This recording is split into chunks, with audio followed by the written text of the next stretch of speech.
دیکھ لیا کہ ہدایت کا دائرہ کار کیا ہے، کہ کتنا عرصہ تو وہاں پہ برہنہ طواف ہوتا رہا، کعبہ نے کوئی ہدایت نہیں کی. تو اس کا مطلب یہ ہے کہ کعبہ کی ہدایت سے مراد مولود کعبہ ہے جو ہدایت کرے گا، اس کی طرف دنیا کو جانا چاہیے.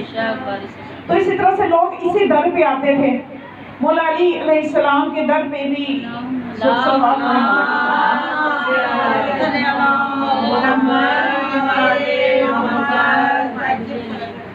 تو خرائج میں روایت موجود ہے، دمن الصاحبہ میں خرائج سے روایت انہوں نے پیش کی ہے کہ ایک شخص تھا، مولا کائنات منبر سے خطبہ دے رہے تھے.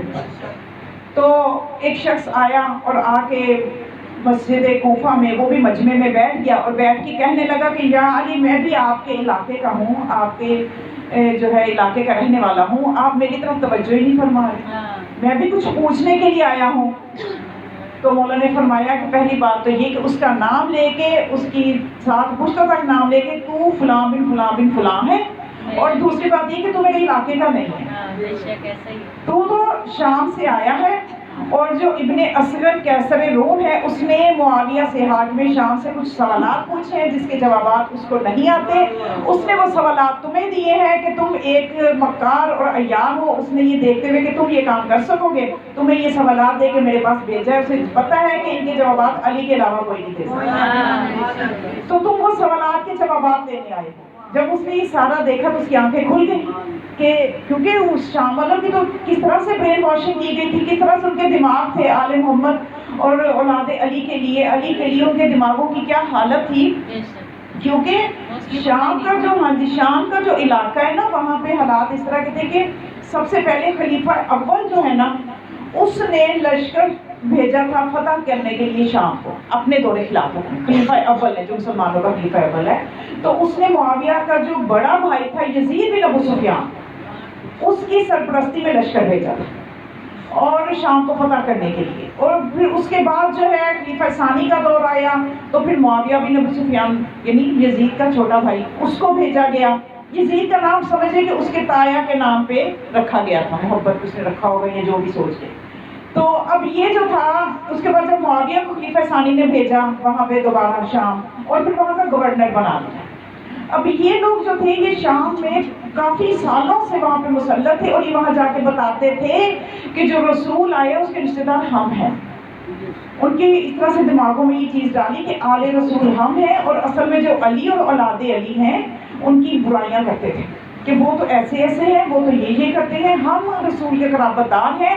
اور جو معاویہ بن ابی سفیان تھا یہ بتاتا تھا کہ میں تو خال المومنین ہوں، میں تو مومنین کا ماموں ہوں.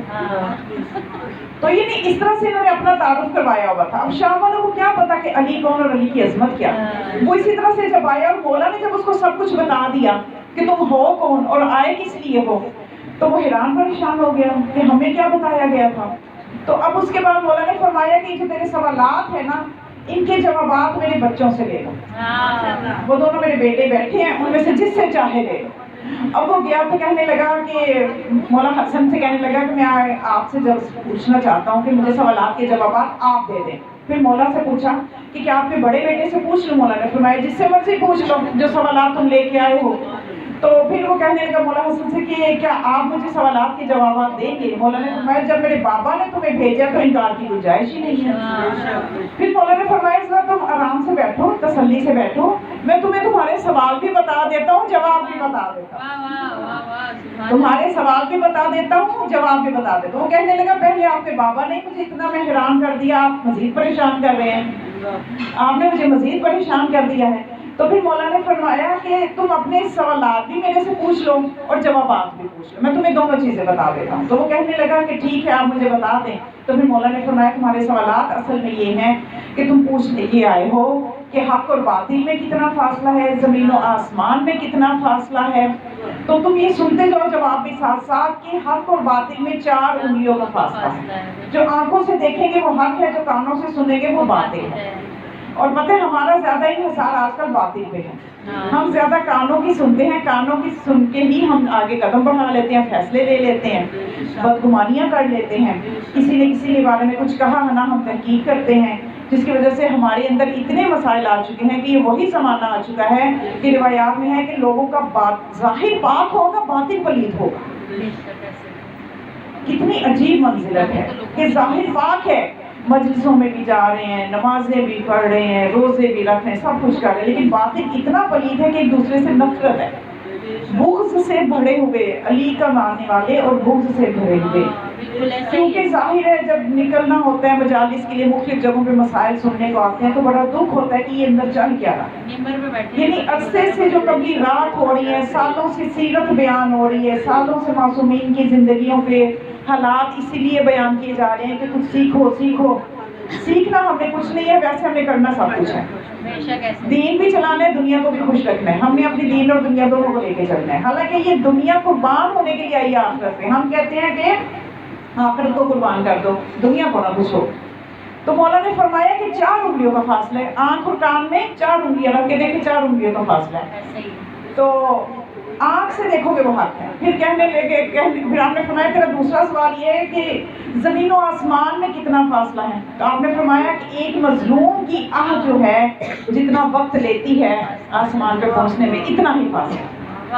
پھر پوچھنے لگا مشرق و مغرب میں کتنا فاصلہ. مولا نے فرمایا پھر اگلا سوال یہ ہے. تو فرمایا کہ جتنا سورج غروب ہوتا ہے طلوع ہونے کے بعد وہ سفر طے کرتا ہے، تو اتنا زمین اور مشرق اور مغرب کے درمیان اتنا فاصلہ ہے. پھر تیرا سوال یہ ہے کہ مخنث کون ہے، خنثی جو ہوتے. تو آپ نے فرمایا کہ مخنث جو ہے اس کے بارے میں آج کل بھی آپ کو پتہ ہے ایک مسئلہ جو ایکٹ ہے، ایک جو وہ پاس کیے انہوں نے ٹرانس جینڈر ایکٹ کے تحت. یہ بھی بڑا آج کل یہ معصومین کی تاریخ اگر آپ پڑھیں تو یہ مسئلے اتنے پیچیدہ نہ ہوں جتنے ہم نے بنا لی ہیں. تو اس نے جب یہ مخنث پوچھا کیا ہے، تو آپ نے فرمایا کہ اس کا انتظار جو جس کے بارے میں پتہ نہ چلے کہ مرد ہے یا عورت ہے، طے نہ پائے، تو انتظار کرو بلوغت تک. اگر احتلام ہو تو وہ مرد ہے، اگر ماہواری آئے تو وہ عورت ہے. اور اس کے بعد یہ کہ اگر پھر بھی طے نہ کر پاؤ تو اس کا دیکھا جائے گا کہ وہ پیشاب کس طرح سے کرتا ہے. دیوار کے پاس کھڑا کرو، اگر تو دیوار پہ پڑے تو وہ مرد ہے، اور اگر ٹانگوں پہ چلنے لگ جائے تو وہ عورت ہے. یہ نشانیاں آپ نے بتائیں. تو اب آج یہ مسئلہ کیا بنا ہوا ہے ہمارے درمیان کی جو آپ آنکھیں کھول کے رکھیں، کیونکہ یہ ممبر ہمیں بیداری کے لیے بھی ملتا ہے. ایسا شیطانی فارمولہ انہوں نے پاس کر دیا ہے کہ خود شیطان بھی حیران ہے. میں نے اس کے بارے میں سرچ کیا جہاں تک مجھے ہو سکا گوگل پہ، اور ساری میں نے معلومات جو لی ہیں کہ اس وقت جو کام کر دیا گیا ہے نا ہماری اسمبلی میں، جو کام ہو گیا ہے یہ بدترین کام ہے. اور یہ کس طرح سے بدترین ہے کہ دیکھیں ویسے جو مخنث ہے نا اس پہ رسول اللہ نے لعنت کی ہے، لیکن وہ کون سے مخنث کہ جو خود اپنی جنس تبدیل کرواتے ہیں.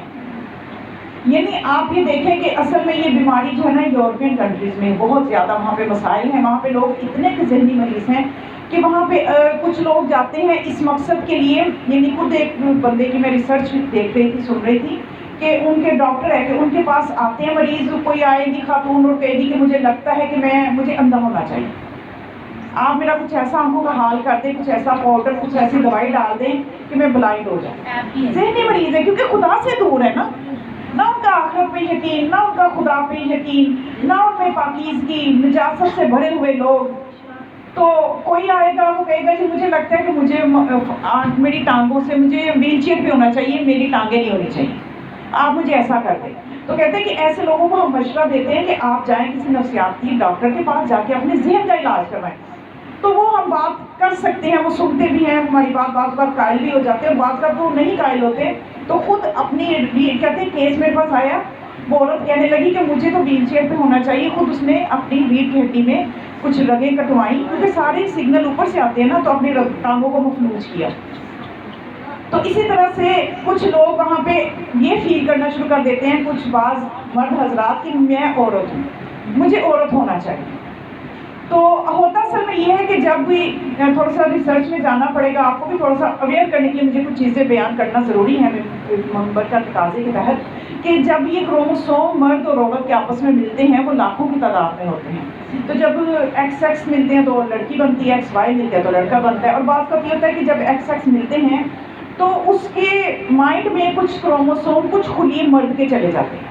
تو وہ دنیا میں جب وہ بچہ جب بڑا ہوتا ہے، وہ لڑکی جب بڑی ہوتی ہے تو اس میں کچھ عادتیں مردوں والی ہو جاتی ہیں، آواز بھاری ہو جاتی ہیں، یا وہ فیل کرتی ہے کہ مجھے یا برد ہونا چاہیے، مردوں والی چیزیں پسند کرتی ہے.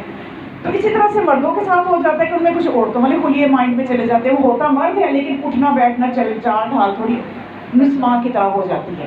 تو ایسے لوگوں کے لیے شریعت یہ نہیں کہتی کہ یہ جو ہمارے یہاں آپ دیکھتے ہیں کہ ایک طبقہ ہے باہر دھکے کھاتا ہے، دھتکارے ہوئے لوگ جن کو کہا جاتا ہے، جو بھیک مانگنے پہ مجبور ہیں، یہ اس طرح کے احکام شریعت میں نہیں ہے، نہ ان لوگوں کو پسند کیا جاتا ہے، بلکہ شریعت کا یہ حکم ہے کہ ان کی تربیت کریں، ماں باپ کی ذمہ داری ہے سب سے پہلے، ان کو قبول کریں اور ان کو سمجھائیں کہ نہیں آپ لڑکی ہی ہو، یہ صرف آپ کی فیلنگ ہے، اس کو آہستہ آہستہ ختم کریں، تربیت کریں، تو وہ معاشرے کا صحت مند افراد بن کے رہ سکتے ہیں۔ ایسا نہیں ہے کہ ماں باپ ہی دھتکار دیں اور وہ معاشرے میں ایسی جگہ پہ چلے جائیں کہ آج ان کی کیا عزت ہے، سڑکوں پہ آپ دیکھتے ہیں۔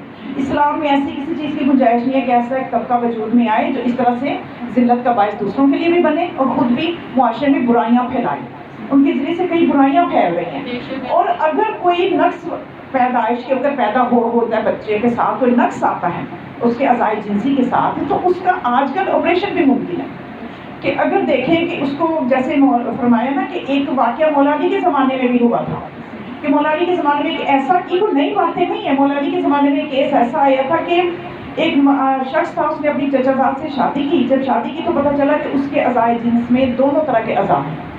اب وہ اسی سوچ میں تھا کہ میں اس کے ساتھ اب کیا کروں، کہ اتنے میں اس شخص کی ایک کنیز تھی، وہ اس کی وجہ سے حاملہ ہو گئی اور وہ پریشان ہو کر مولا علی کے پاس گیا، تو مولا نے کیا فرمایا، یہ ہے جو علم لدنی کے مالک ہیں، ان کی طرف اگر کائنات رجوع کرے تو بہت سے مسئلے حل ہو جائیں۔ آج ہمیں ویسے دوری کا نتیجہ ہے کہ ہم ذلت اٹھا رہے ہیں، تو مولا نے فرمایا اس کی پسلیاں گنو، عورت کی ایک پسلی زیادہ ہوتی ہے، مرد کی ایک پسلی کم ہوتی ہے، تو اس کی جب پسلیاں گنی گئی تو پسلی کم تھی۔ پھر اس کے بعد دوسری نشانی آپ نے یہ بتائی کہ آپ دیکھو کہ اس کا یعنی یہ کس مقام سے یورین پاس کرتا ہے، تو اگر اس آلہ سے کرے جو مرد کا آلہ ہے تو پھر یہ مرد ہے، تو جب نتیجہ دیکھا تو وہ مرد نکلا۔ آپ نے اسی وقت اس کے بال کٹوائے، دیکھے نا اس نے کیا کام کیے کنیز کے ساتھ، تو اب یہ ہوا کہ اس کے بال کٹوائے، اس نے مردوں میں لباس پہنا کے کہ تو مرد ہے، آئندہ تو مردوں میں رہے، تو عورت نہیں ہے۔ تو اب یہ جو قانون پاس کیا گیا ہے اس میں کیا ہے کہ اٹھ کے بیٹھ کے کوئی بھی کہہ دے گا کہ جی مجھے فیلنگ ہو رہی ہے کہ مجھے تو عورت ہونا چاہیے، اب وہ جائے گا نادرا کے پاس، جا کے اپنا آئی ڈی کارڈ بنوائے گا کہ میں عورت ہوں، اور کوئی نادرا کو اجازت نہیں ہے کہ وہ ریسرچ کرے، کوئی میڈیکل سرٹیفکیٹ دکھاؤ، اور نہ ہی وہ ڈاکٹر کے پاس جا کے کوئی ڈاکٹر کہہ سکتا ہے کہ کسی ڈاکٹر کا سرٹیفکیٹ ضروری ہے اس کو دکھانا، کسی ڈاکٹر کی کوئی ویریفیکیشن نہیں ہوگی، نادرا کو بس وہ کہہ دے گا میں تو فیل کر رہا ہوں مجھے عورت ہونا چاہیے، وہ اس کا عورت والا بنا دے گا آئی ڈی کارڈ۔ اب وہ کسی بھی جگہ جو لیڈیز کے لیے خاص جگہ ہے وہاں جائے، لیڈیز کے اسکولوں میں پڑھے، کالجوں میں پڑھے، یونیورسٹی میں جائے، خواتین کے لیے کتنے مسائل ہو جائیں گے، اور کوئی کہے گا کہ چیک کریں کہ خاتون ہے یا نہیں ہے۔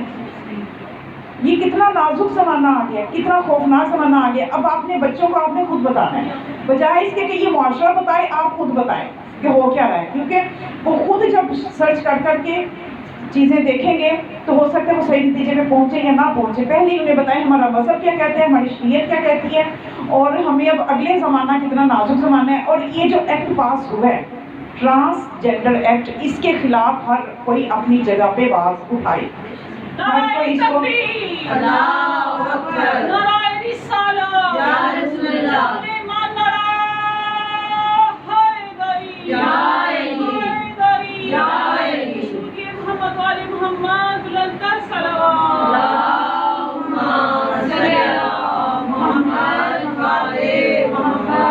اگر اس چیز کو آپ سوئے رہیں گے، فراموش کر دیں گے، تو آنے والا زمانہ ہماری نسلوں کے لیے ایسا ہوگا کہ وہ نسلیں ہمیں بد دعائیں دیں گی ہمارے بڑے کر کے کیا گئے۔ تو یہ بالکل قرب قیامت ہے کہ مرد عورتوں کی شبیہ ہو جائیں گے، عورتیں مردوں کی شبیہ ہو جائیں گی، اور پہلے آپ دیکھیں حالات کیا چل رہے ہیں۔ تو اس طرح سے یعنی انسان جو ہے اس وقت اس دہانے تباہی کے دہانے پہ آ چکا ہے، اور اس طرح سے ان لوگوں کو بڑا اچھا رستہ مل جائے گا جو ہم جنس پرستی کرنا چاہتے ہیں، جو شادیاں اس طرح کی کرنا چاہتے ہیں، جو قومیں شبر کے دور میں تھا نا جب مولا کا امام صلی نے قیام کیا تھا، صرف وہ حلال حلال ختم ہو گئی، وہی زمانہ آ گیا ہے، کوئی اس نام کا اسلامی حکومت نام کی رہ گئی ہے۔ ہم تو ویسے بھی خدائی نمائندے کو مانگتے ہیں، الہی نمائندے کے انتظار میں ہیں وہ آئیں اور حکومت کریں۔ تو اس وقت کے حالات کو آپ سمجھنے کی کوشش کریں، اپنے بچوں کو بچیوں کو آگاہ کریں، اور انہیں کھول کھول کے خود ہر بات بتائیں کہ یہ ہو رہا ہے، یہ ہونے جا رہا ہے، اور آواز اٹھائیں اس ایکٹ کے خلاف۔ گرچہ آپ یہ کہیں کہ میری ایک آواز سے کیا ہوگا، وہ ایک بڑھیا تھی نا، ایک اون کا گولا لے کے یوسف کی خریدار بن کے کھڑی تھی. تو سب نے کہا تھا تجھے کہا تو کیا کر رہی ہے اس قطار میں کھڑی ہو کے؟ تو اس نے کہا تھا میرا نام خریداروں کی لسٹ میں تو آ جائے گا. تو یہی بات ہے کہ کسی بھی برائی کے لیے جب آواز اٹھائے اپنی آواز کو کمزور نہ سمجھا کریں.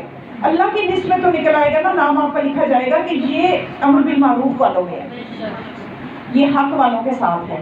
تو اس طرح سے یہ ایک قانون انہوں نے پاس کر دیا ہے. اور پہلے ہی 30,000 کے قریب یہ کیس ہو چکے ہیں کہ لوگ اپنی جنس خود شوق سے تبدیل کروا رہے ہیں. اور اتنا سیریس قسم کا آپریشن ہے جو یہ کرواتے ہیں صرف اس شوق میں کہ بعض بات یہ دیکھنا جائیداد وراثت میں بھی مسائل پیدا ہو جائیں گے.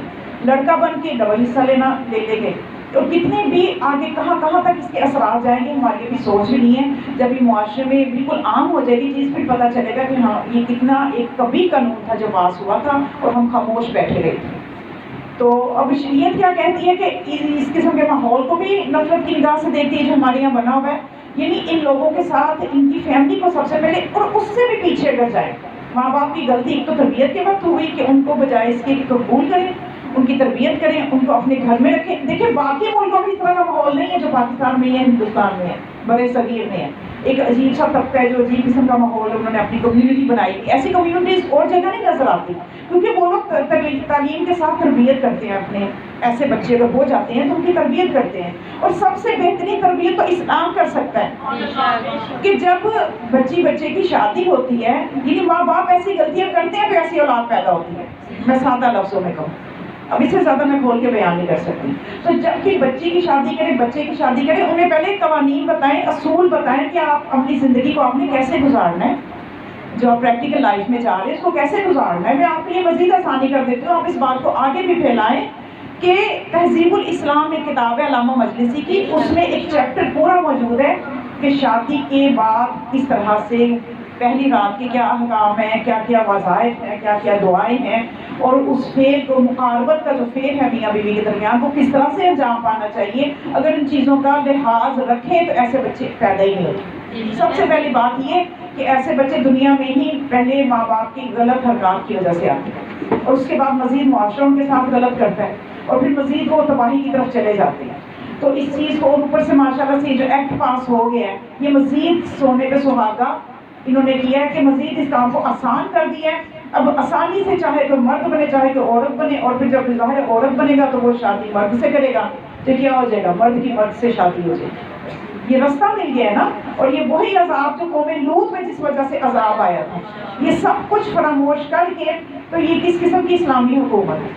تو سب سے پہلے تو اس چیز کو میں اس منبر کی طرف سے ہی، کیونکہ مولا کے اس واقعہ سے ہی بات آ گئی. دیکھیں مولا نے کتنا آسان اس کا بتایا کہ اس کا یہ حل ہے، اس طرح سے کرو. پھر اس کے بعد مولا نے اس سے کہا کہ تمہارا اگلا سوال یہ ہے کہ وہ کون سی 10 چیزیں ہیں جو 10 چیزوں پر بھاری ہیں.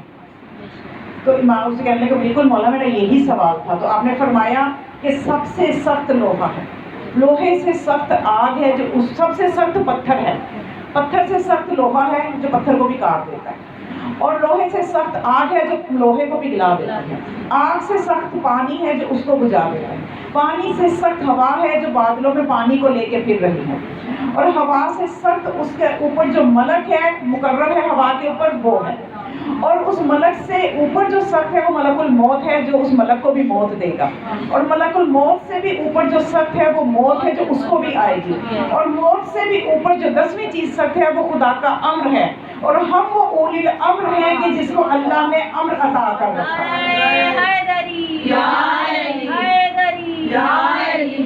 محمد و آل محمد بلندر صلوات.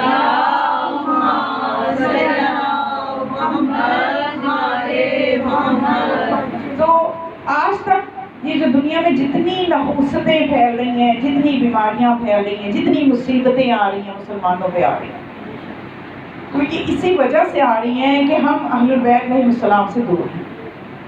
ہم ان کے، کیونکہ یہ وہ ہستیاں ہیں جو قرآن کی تعویل کا بھی علم رکھتی ہیں، قرآن کی تفسیر کا بھی علم رکھتی ہیں. یہ وہ در ہے کہ جو ایسے علمی مشکلات زمانے کی صرف انہوں نے حل کی ہیں. اگر یہ ہر زمانے میں خدا ایک حجت خدا کو نہ رکھے تو وہ علمی مشکلات ہمارے بس کی نہیں ہے بات کے حل ہو سکے. ایک دفعہ مسجد میں لوگ بیٹھے سورہ بروج کی تفسیر پہ بحث کر رہے ہیں. اب میں آج بتانا چاہتی ہوں مولا حسن کا علم جو کہ وارث منبر سلونی ہے. سبحان اللہ سبحان تو سورہ بروج پہ بحث کر رہے تھے مسلمان، تو آپ تشریف لے گئے وہاں پہ، تو شاہد و مشہود پہ بحث ہو رہی تھی. تو آپ نے پوچھا کس نتیجے پہ پہنچے اس بحث کے بعد کہ شاہد کون ہے اور مشہود کون ہے؟ تو کہنے لگے شاہد سے مراد روز عرفہ ہے اور مشہود سے مراد عید الاضحیٰ ہے. تو آپ نے فرمایا تم نے غلط نتیجہ نکالا. شاہد سے مراد یہاں پہ ذات محمد مصطفیٰ صلی اللہ علیہ وسلم ہے.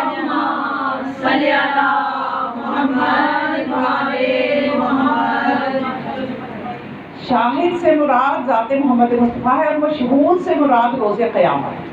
تو کہنے لگے مولا قرآن سے دلیل. تو آپ نے فرمایا کہ سورہ فتح پڑھو. سورہ فتح کی آیت میں خدا فرماتا ہے اِنَّا أَرْسَلْنَاكَ شَاهِدًا وَمُبَشِّرًا وَنَذِيرًا. آپ نے فرمایا کہ قرآن کی تفسیر کا یہ بھی طریقہ ہے کہ بعض آیتوں کی تفسیر بیان کرتی ہے. تو یہاں پہ سورہ فتح اس کی تفسیر بیان کر رہی ہے کہ خدا اپنے نبی کو شاہد کہہ رہا ہے. اور مشہود کی دلیل بھی سورہ ہود میں لے لو کہ خدا اس میں یوم قیامت کو کہہ رہا ہے ذالک یوم المشہود، وہ دن کہ جب سب کچھ حاضر کیا جائے گا، گواہ پیش کیے جائیں گے. قیامت کا ایک نام یوم مشہود بھی ہے. تو اس طرح کا علم جو ہے، علمی مشکلات جو ہیں، یہ کون حل کر سکتا ہے؟ یا یہ وارثان قرآن حل کر سکتے ہیں، یا جو ان کے در سے وابستہ ہیں وہ حل کر سکتے ہیں؟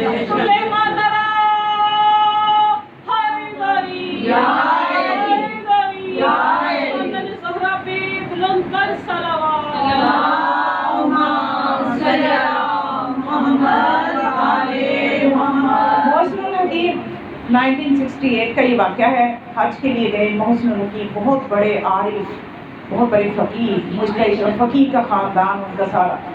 تو جب وہ حج پہ گئے، ان دنوں شاہ فیصل کی حکومت تھی. تو اس نے سوچا کہ اتنے بڑے فقیر صفائے ہیں شیعت کی مرکزیت سے، تو ان کے ساتھ کچھ تو مناظرہ کرنا چاہیے. جیسے کہ ہر زمانے ہمارے اماموں کے ساتھ ہوتا رہا، مناظرے ہوتے رہے کہ شاید ہم کچھ علمی اپنا روب جما لیں گے، لیکن ہمیشہ ناکامی کا منہ دیکھنا پڑا. تو جب ان کے اس در کے حقیقی غلاموں سے مناظرہ ہوگا تب بھی ان کو ہی شکست کا منہ دیکھنا پڑا. تو محسن الحکیم کو بلایا شاہ فیصل نے کہ ہم ایک مناظرہ چاہتے ہیں. تو سارے اپنے بڑے بڑے علماء فقہاء اکٹھے کیے، جن کا رہبر جو تھا وہ عبداللہ بن باز تھا. ایک آنکھ سے اندھا تھا، ایک آنکھ کانی تھی اور ویسے دیکھ بھی نہیں سکتا تھا، نبینا. تو جب یہ اکٹھے ہوئے تو وہ کہنے لگا، پتہ چلا کہ مناظرہ کس سے کرنا ہے؟ محسن الحکیم سے کرنا ہے، جو شیعہ کے بہت بڑے فقیہ ہیں اور بہت بڑے عارف ہیں. تو کہنے لگا عبداللہ بن باز کہ میں تو اس سے مناظرہ نہیں کرتا. کیوں؟ اس لیے کہ ان کے پاس یہ تو قرآن میں تعویل کرتے ہیں، یہ تو تعویل قرآن کے قائل ہے. دیکھیے ہم اگر تعویل قرآن کرتے ہیں تو معصومین کے فرامین کی روشنی میں کرتے ہیں، اور تعویل قرآن ایک علم ہے، اس کے بغیر آپ قرآن کو سمجھ بھی نہیں سکتے. تو انہوں نے کہا کہ تعویل کے بغیر تو آپ قرآن کو کیسے، اب یہ تعویل نہیں کرتے نا، تو تبھی یہ کیا کرتے ہیں کہ اللہ کا پورا جسم بنایا ہوا ہے، کہ جب کرسی کا ذکر آتا ہے تو اللہ کی کرسی بنا دیتے ہیں کہ اللہ کرسی پہ بیٹھے گا، وہ کرخ کرخ کرے گی اللہ کے وزن سے، اور جہنم میں اللہ اپنی ٹانگ ڈال دے گا. اللہ کا پورا جسم بنا رکھا ہے، اس لیے کہ تعویل نہیں کرتے نا آیات کی. تو مولا نے فرمایا، تو اسے محسن الحکیم نے کہا کہ تعویل کے بغیر آپ آگے چل کیسے سکتے؟ 2 قدم بھی نہیں چل سکتے. اگر آپ تعویل کے قائل نہیں ہیں تو میں ایک آیت پڑھتا ہوں بغیر تعویل کے، بتائیں اس کا ترجمہ کیا ہوگا؟ تو انہوں نے پھر آیت پڑھی، من ہوگا پھر حاضر اما ہوا پھر آخرت اما، کہ جو اس دنیا میں اندھا ہے وہ آخرت میں بھی اندھا ہی ہوگا. تو پھر کیا پوچھا کہ بتاؤ کہ یعنی آپ سب مانتے ہو، یہ روایت سب نے لکھی ہے کہ رسول نے یہ فرمایا ہے کہ جس کا جو بھی عیب ہوگا وہ آخرت میں ختم ہو جائے گا، بھئی عیب ہو کے جنت میں جائے گا. تو یہ کون ہے جو دنیا میں بھی اندھا ہے آخرت میں بھی اندھا ہی رہے گا؟ تو اس سے سمجھنا ہے کہ اس کی کیا تعویل، تعویل کے بغیر تو ہو نہیں سکتا. تو پھر ترجمہ کیا ہوگا، معنی کیا ہوگا؟ پریشان ہو گیا. تو پھر آپ نے محسن الحکیم نے کہا کہ میں بتاتا ہوں اس کی تعویل کیا ہے. اس کی تعویل ہمارے چھٹے امام جعفر صادق علیہ السلام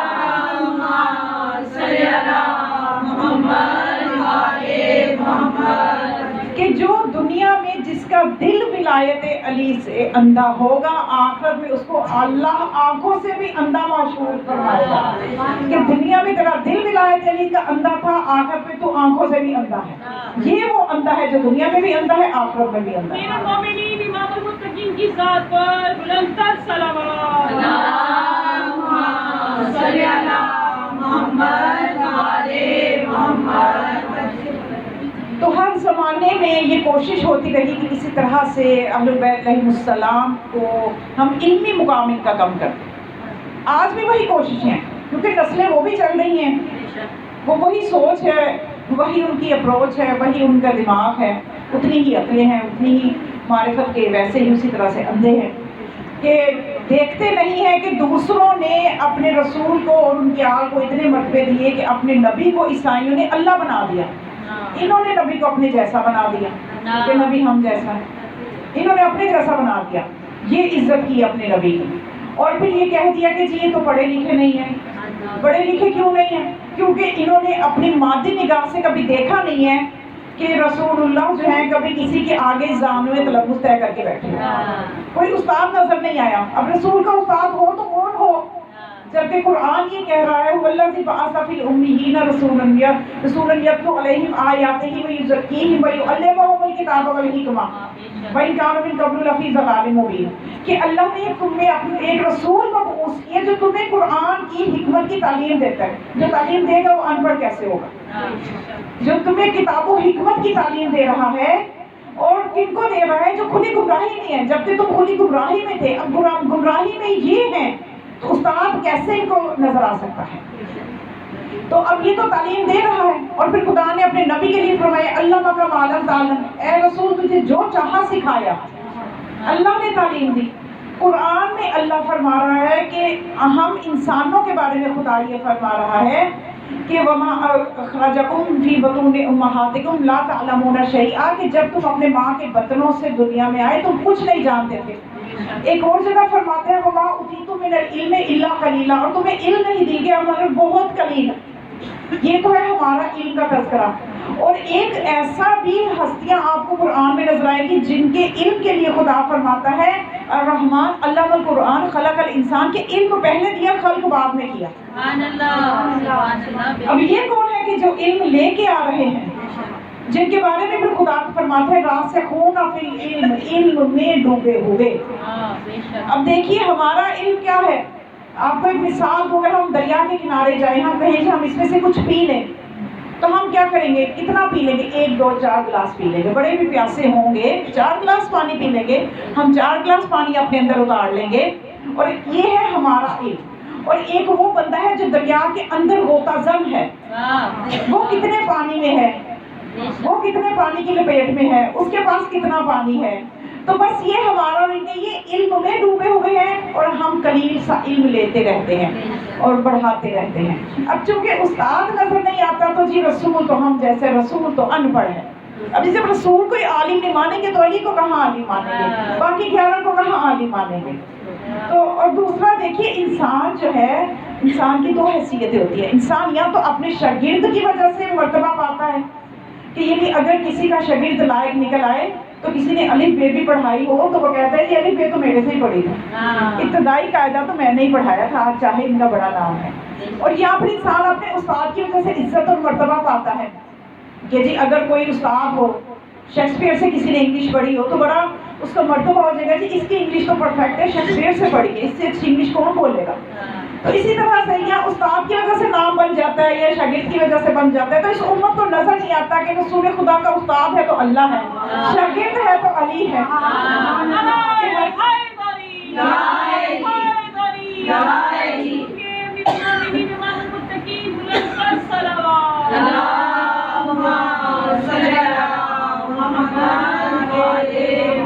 اب یہ چونکہ اپنے جیسا سمجھتے ہیں اس لیے کہتے ہیں کہ ہماری طرح ان کو بھی ہم مدرسوں میں جاتا دیکھیں، ہم ان کو ابھی ہمارے 12 کے 12 امام کے بارے میں کوئی، حالانکہ انہوں نے فیکٹریاں حدیثوں کی لگائیں اور حدیثیں گھڑی، لیکن ایک بھی جھوٹی روایت اور حدیث بھی مجھے آج تک نظر نہیں آئی کہ جس میں انہوں نے یہ ثابت کیا ہو کہ ہمارے اماموں کا کوئی استاد بھی ہے، یا انہیں کبھی لکھتے ہوئے دیکھا ہو، کبھی رٹے لگاتے ہوئے دیکھا ہو۔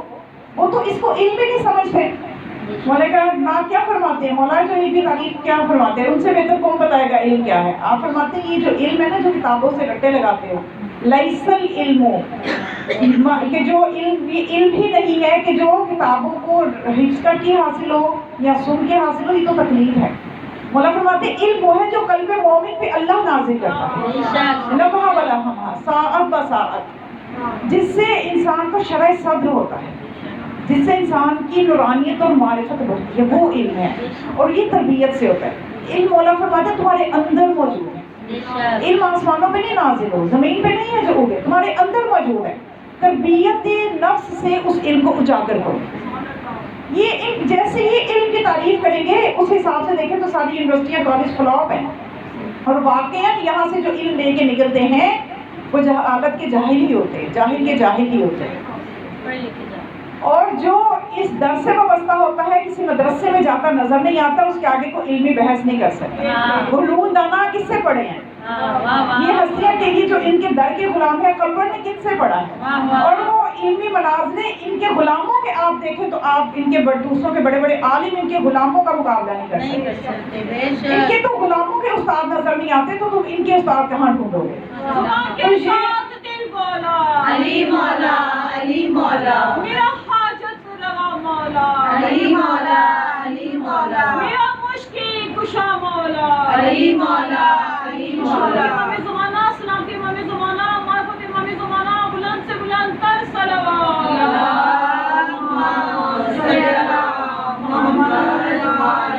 ان کے علم کا کیا طریقہ ہے؟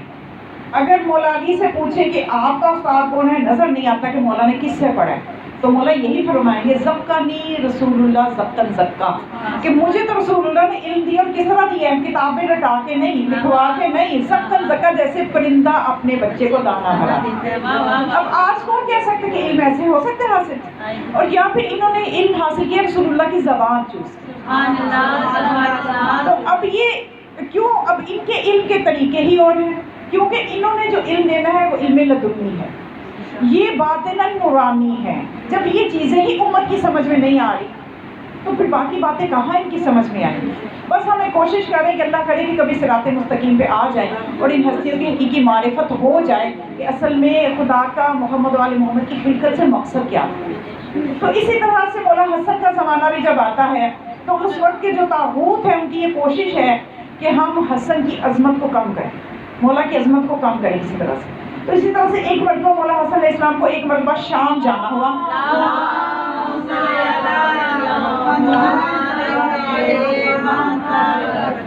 نعرہ حیدری، حیدری، حضرت مولا کائنات علیہ السلام بلندتر صلوات۔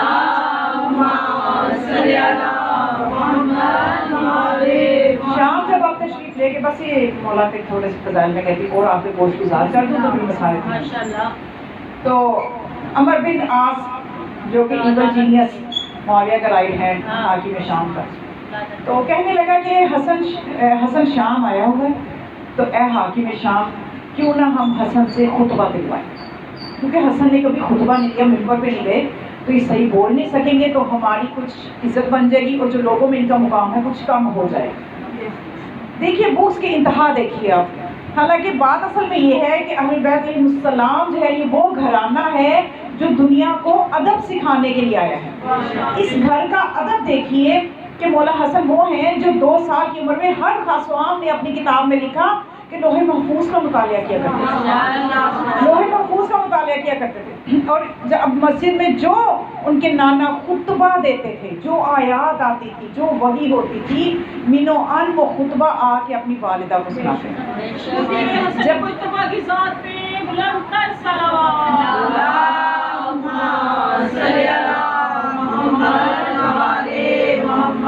اب جب گھر آتے تھے تو بی بی پوچھتی تھی کہ بیٹا آج آپ کے نانا نے کیا فرمایا۔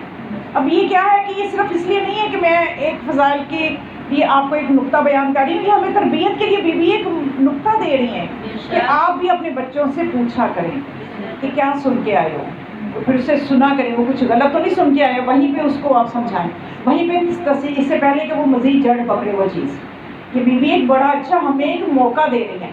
تو اب لیکن جب مولا آتے تھے اپنے نانا کا پورا خطبہ سناتے تھے تو بی بی جب مولا علی آتے تھے تو ان کے سامنے بیان فرماتی تھی آج یہ آیات، آج یہ میرے پاپا نے بیان کیا۔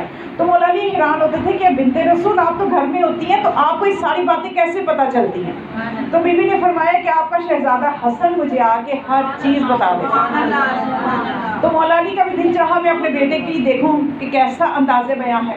تو مولا نے ایک دن مولا حسن کے آنے سے پہلے ہی مسجد سے اٹھ کے آ گئے اور آ کے گھر کے کونے میں چھپتے۔ تو اب مولا حسن آئے اور آ کے انہوں نے جب بیان کرنا شروع کیا، بی بی نے معمول کے مطابق پوچھا کہ میرے شہزادے آج آپ کیا سن کے آئے؟ تو آج زبان میں لکنت ہے، آج روانی نہیں ہے۔ تو اس وقت کیا آپ یہ دیکھیے معرفت کا یہ عالم ہے کہ فرماتے ہیں کہ مادر گرامی آج مسئلہ یہ ہو رہا ہے زبان کے ساتھ اس لیے کہ مجھے لگ رہا ہے کہ کوئی سید بزرگ مجھے سن رہا ہے۔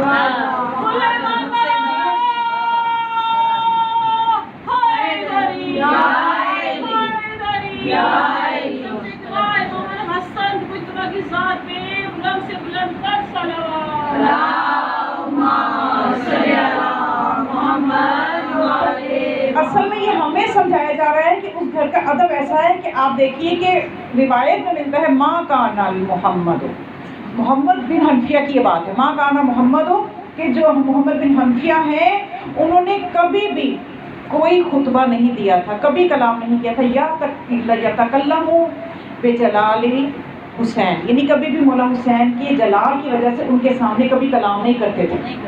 محمد بن حنفیہ کبھی بھی اپنے بھائی حسین کے آگے کہ کسی محفل میں مولا حسین بیٹھے ہوئے ہیں تو وہ کلام میں خاموش رہتے تھے۔ اور مولا حسین کا ملتا ہے کہ انہوں نے کبھی بھی کلام نہیں کیا تھا جب تک مولا حسن کسی محفل میں موجود تھے، اور مولا حسن جو ہے اپنے بابا کی موجودگی میں کبھی کلام نہیں کیا۔ اور مولا علی کے جتنے خطبات ہیں نہج البلاغہ میں ایک بھی خطبہ ایسا نہیں ہے جو آپ نے رسول اللہ کی زندگی میں دیا ہو، رسول اللہ موجود رہے تو مولا علی نے کوئی خطبہ نہیں دیا۔ تو یہ ایک بڑے کا ادب ہے، اس کی علم کا، اس کی ہیبت کا، اس کے جلال کا، اس کا ایک تقدس کا خیال ہے۔ اور اس قوم نے یہ سمجھا، اس امت نے یہ سمجھا کہ حسن نے تو کبھی ممبر پہ نہیں آئے، کبھی خطبہ نہیں دیا تو شاید یہ خطبہ نہیں دے سکتے۔ تو انہوں نے کیا، وہ معاویہ جو حاکم شام تھا اس نے کہا کہ اے عمر عاص، تم یہ جو مجھے مشورہ دے رہے ہو یہ ہمیں مہنگا نہ پڑ جائے، کیونکہ میں جانتا ہوں یہ حسن وہ ہیں کہ جو رسول اللہ کی زبان چوس کے پلے ہیں، تو ایسا نہ ہو کہ ہماری عزت خراب ہو جائے۔ تو عمر عاص نے کہا کہ نہیں، تمہیں پتہ نہیں ہے میں زبان کا کتنا تیز ہوں، اب تم ایک دفعہ حسن کو بلا کے تو دیکھو، تو پھر دیکھنا میں کیا کرتا ہوں۔ تو اس نے بندہ بھجوایا اور جا کے اس نے جب کہا کہ اس طرح سے بلایا جا رہا ہے، حاکم شام جو ہے دربار میں بلا رہا ہے، تو مولا گئے، تشریف لے گئے، تو وہاں پہ جا کے کہنے لگا حاکم شام کہ اے حسن، ہم چاہتے ہیں کہ آج آپ ذرا خطبہ دیں، ممبر پہ جائیں۔ تو مولا ممبر پہ تشریف لے گئے، اور اس کے بعد جب آپ نے خطبہ دینا شروع کیا تو یہ وہی انداز ہے، اسی انداز کو مولا سجاد علیہ السلام نے اسی انداز کا خطبہ دیا تھا جب شام گئے تھے۔ مولا نے فرمایا کہ جو مجھے جانتا ہے، جو نہیں جانتا وہ جان لے، میں حسن بن علی ہوں، میں حسن بن علی ہوں، میں اس کا فرزند ہوں جو رسول خدا ہے، میں اس کا فرزند ہوں جو کعبہ حسین پہ گیا، میں اس کا فرزند ہوں کہ جو خدا کا نبی مرسل ہے، جو ہدایت کا سر چشمہ ہے، میں مکہ و مینا کا بیٹا ہوں، میں معشر و عرفات کا بیٹا ہوں، میں اس کا بیٹا ہوں کہ جس نے ناقصین، قاصدین، مارکین کو جھکا دیا، جس نے مشرکین کے سر قطع کیے، جو فاتح خیبر ہے، میں اس کا بیٹا ہوں، میں حق کے امام کا بیٹا ہوں۔ تو جب آپ یہاں تک پہنچے تو معاویہ سے برداشت ختم ہو گیا، کہنے لگا کہ اے حسن اتنا کافی ہے، اب آپ نیچے آ جائیے۔ تو پھر کہنے لگا کہ اے حسن، آپ نے یہ سمجھ لیا تھا کہ آپ خطبہ دیں گے تو اب آپ کو لوگ خلیفہ چن لیں گے، آپ کے خلیفہ بن جائیں گے۔ تو امام نے فرمایا سن معاویہ، اگر تو خلافت اس چیز کا نام ہے نا کہ جس کو اللہ خلیفہ بنائے تو وہ میں ہی ہوں، وہ خلافت میرے سے کوئی نہیں چھین سکتا۔ تو اگر خلیفہ اس کو کہتے ہیں کہ بندوں نے چن کے بٹھانا ہے تو مجھے وہ چاہیے بھی نہیں، مجھے اس کی ضرورت بھی نہیں۔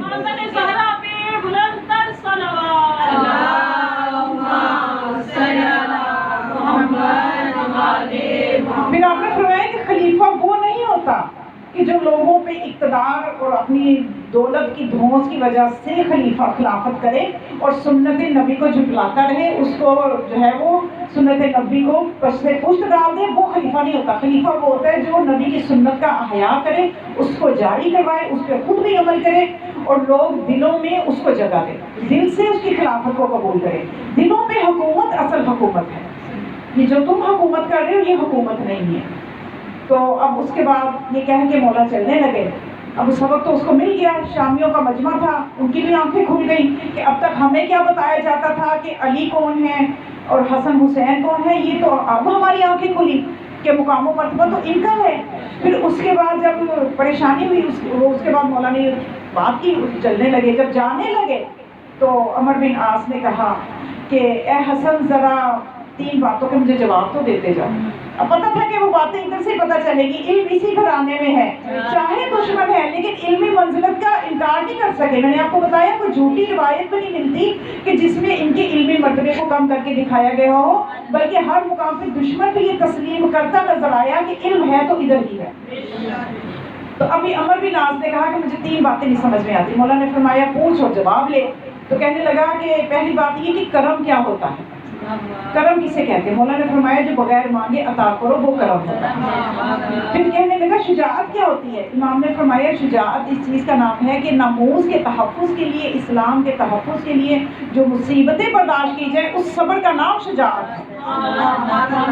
پھر کہنے لگا مروت کس چیز کا نام ہے؟ مولا نے فرمایا کہ کمینگیوں سے دور رہنا، اجتناب کرنا، سلام میں پہل کرنا اور اسلامی اقدار کا تحفظ کرنا، یہ مروت ہے۔ سلام میں اقدار، محمد علی محمد بلندر صلوات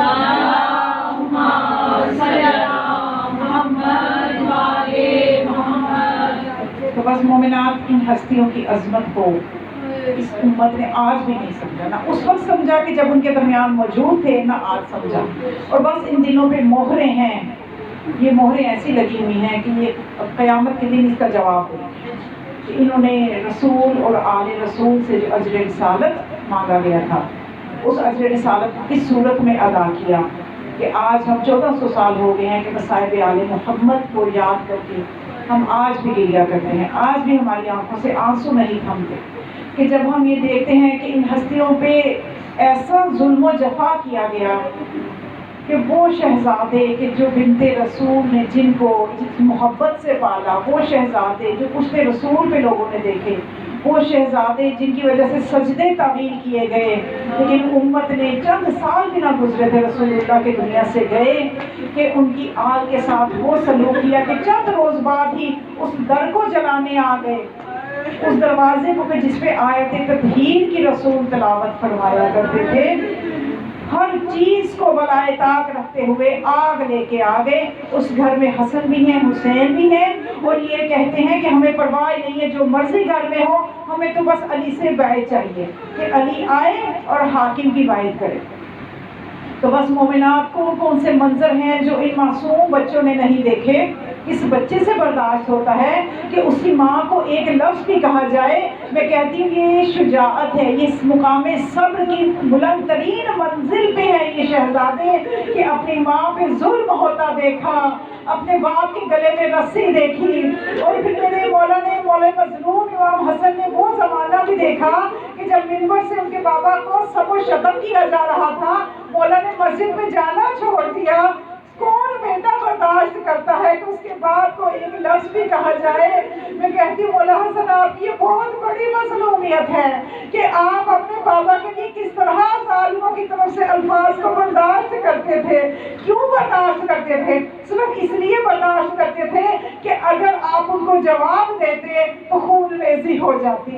میں کہتی ہوں مولا آپ کو مسلمانوں کے خون کا اتنا خیال ہے، ان کی جانوں کا اتنا خیال ہے، لیکن آپ کے گھر کے تقدس کا کسی نے خیال نہیں کیا، یہاں تک کہ وہ وقت آ گیا کہ اب مولا حسن کو زہر مل گئی ہے۔ یہ زہرا کے گھر کی وہ کلی ہے کہ جس کو جناب سیدہ نے جس ناز و نعم سے پالا، چکیاں پیس پیس کے پالا، ایک جوانی کا عالم ہے، 46 سال، بعض روایتوں میں 47 سال عمر ہے میرے مولا کی، کہ میرے مولا کو زہر مل گئی، 8 مرتبہ زہر ملی، نانا کے روزے پہ جاتے تھے، دعا کرتے تھے، شفا ملتی تھی، اب کہ ایسا زہر حاکم شام نے بھجوایا کہ 40 دن میں مولا کے اوپر وہ اثر کرتا کرتا وہ وقت آ گیا کہ اب حسن کے جگر کے ٹکڑے جو ہیں وہ تشت میں آ رہے ہیں، اب جگر کے ٹکڑے تشت میں آ رہے ہیں، مولا حسین پاس ہیں کہ مولا حسن بھی گریہ کر رہے ہیں، مولا حسین بھی گریہ کر رہے ہیں، اپنے بھائی چھوٹے بھائی کو روتا دیکھ کے مولا حسن نے کہا ہے میرے بھائی حسین کیوں روتے ہو؟ تو مولا حسین نے کہا کہ اے میرے بھائی تیری ایسی حالت مجھے رلا رہی ہے. پھر مولا حسن کو اپنی تکلیف بھول گئی اور اپنے بھائی حسین کی طرف رخ کر کے فرمایا کلمہ لگا کہ اے میرے بھائی حسین، اے میرے حسین، اے میرا بچپن کا ساتھی، اے میرا بھائی حسین، لا یوم کا یوم کا یا ابا عبداللہ، اے میرا بھائی ابا عبداللہ، تیرے دل جیسا دن تو کسی کا بھی نہیں ہوگا کہ ہزاروں کی تعداد میں اشکیا تم پہ ہجوم کریں گے اور تمہیں 3 دن کا بھوکا پیاسا شہید کریں گے. پھر اس کے بعد اپنے بھائی کو تسلی آئی، دونوں بھائی ایک دوسرے کے گلے لگ کے رونا شروع ہوئے. اتنے میں پتا چلا کہ زینب عالیہ تشریف لا رہی ہیں. مولا حسن کو اتنی محبت تھی اپنی بہن زینب سے، جو ہی پتا چلا زینب آ رہی ہے فوراً حکم دیا یہ تشت کو چھپا دو، میری بہن برداشت نہ کر سکے گی. اپنے بھائی کی جگر کو ٹکڑے ہوتا تشت میں دیکھ کے برداشت نہیں کر سکے گی. میں کہوں گی مولا حسن، میں آپ کی مظلومیت پہ قربان. آپ جانتے ہیں نا ایک وقت آئے گا یہی زینب ہوگی اور 70 قدم پہ اپنے بھائی کو سپاہ ہوتا دیکھ رہی ہوگی. اور کون کون سا امتحان جو اس زینب نے نہیں دیا ہوگا، ہر امتحان سے اس بیوی نے گزرنا ہے. آج آپ جگر کے ٹکڑے چھپا رہے ہیں، کل کو کربلا میں جگر کے ٹکڑے بکھرے ہوئے دیکھے گی. یہاں تک کہ مومنات، اس امت نے اجر رسالت یہ دیا، اجر رسالت یہ دیا کہ جب مولا حسن کی شہادت ہو گئی، جب کفن تیار ہو گیا، مولا کا جنازہ لے کے جانے لگے، تو مومنات اس وقت صرف ایک مغالطہ اس امت نے ایسا، بغض کی عالم آپ دیکھیں کہ جو مروان ملعون تھا یہ ام المومنین عائشہ کے گھر گیا اور جا کے کہنے لگا کہ حسن کے جنازے کو لے کے آ رہے ہیں اور رسول اللہ کے ساتھ دفن کرنا چاہتے ہیں. یہ بات حق اور باطل پہ تحقیق نہیں کی گئی. اور پھر کہنے لگا کہ جلدی جاؤ جا کے روکو، وگرنہ جو 2 وہاں پہ دفن ہیں ان کی ویلیو کم ہو جائے گی. حسن کے دفن ہونے کے بعد لوگوں میں ان 2 کی ویلیو کم، عظمت کم ہو جائے گی، جا کے روکو. وہ کہنے لگی میں کس طرح سے جاؤں اتنے کم وقت میں؟ تو مروان ملعون کہنے لگا میرا خچر حاضر ہے، میرا خچر لے لو. اور یہ وہی خچر تھا مروان کا جو مولا نے اس کو صدقہ کیا تھا، جو اس نے مولا سے مانگا تھا صدقے میں. اور اسی خچر پہ سوار ہو کے آیا اور کہنے لگا میرا خچر لے لو. اور وہ خاتون خچر پہ سوار ہوئی، وہ عورت، اور آئی ادھر. اور مروان نے پہلے سے بندے تیار کر کے بٹھائے تھے. اور جب جنازہ قریب گیا اس نے اشارہ کیا تو تیروں کی بارش ہونا شروع ہوئی، تیروں کی بارش ہونا شروع ہوئی. اور وہ جو خاتون آئی تھی اس کے حکم سے اور مروان کے حکم سے نواسہ رسول کے جنازے میں، میں کہتی ہوں یہ امت جواب تو دے، کیا یہ وہی حسن نہیں ہے جو دوش رسول میں ہوتا تھا؟ کیا یہ وہی حسن نہیں ہے جس کی سواری رسول بنتے تھے؟ تو آج تم نے اجر رسالت یہ دیا کہ جنازے پہ تیر تو کبھی کسی دشمن کے بھی نہیں برسے. آج تک ایسا نہیں ہوا کوئی جنازہ پلٹ کے گھر آیا ہو. یہ میرے مظلوم امام کا جنازہ ہے جو پلٹ کے گھر واپس آیا. کہ مولا حسین نے اس وقت خطاب کر کے کہا او ظالموں تم سنتے تو صحیح، ہم سے بات تو کرتے، ہم تو صرف تجدید عہد کے لیے لے کے آ رہے تھے. میرے بھائی حسن تو امن کا شہزادہ ہے، اس نے وصیت کی تھی کہ مجھے وہاں دفن نہ کرنا، امت دفن نہیں ہونے دے گی، صرف تجدید کے لیے میرے جنازے کو لے جانا. ہم تو صرف تجدید کے لیے لا رہے تھے. اگر میرے بھائی کی وصیت ہوتی کہ مجھے یہاں دفن کرو تو تم میں سے کس کی جرأت تھی جو ہمیں روک سکتے؟ پھر مولا حسن کے جنازے کو دوبارہ کفن دے کے ماں کے پہلو